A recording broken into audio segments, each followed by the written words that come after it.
হঠাৎ করে মা ডাকতেছে আমার, মার ঘরে আইসি আমি, এই যে মার ঘর, এটা মার বিছ না। তো মা আমার ডাকতেছে, তো মার ঘরে আইলাম, দেখি মা কি এরে রাখলো। ও মা কি এরে রাখছ?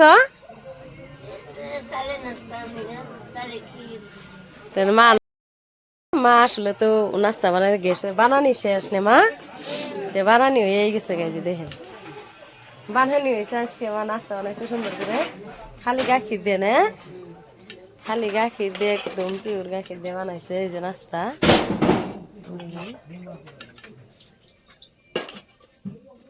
মেলা বাসনা কিন্তু ই দিচ্ছে মা, সুন্দর করে বানাইছে নাস্তা আজকে মা। দেখেন নাস্তা খাই মজা লাগবে, আসলে তো ভালো লাগবে। খেরা খেরা এইভাবে মায়ের হাতে নাস্তা খাই ভালো পান। তা আজকে আগে মা এই যে দেখেন বেশি করে ভালো করে দেখাই দেই, বাবা খালি গাখির দিয়ে নাকি নাস্তা বানাইছে, একবার ক্ষীর বানাইছে। তার মানে আমরা তো আসলে না না এই নাস্তাই কই, ক্ষীর করতে আমার মন থাকে না।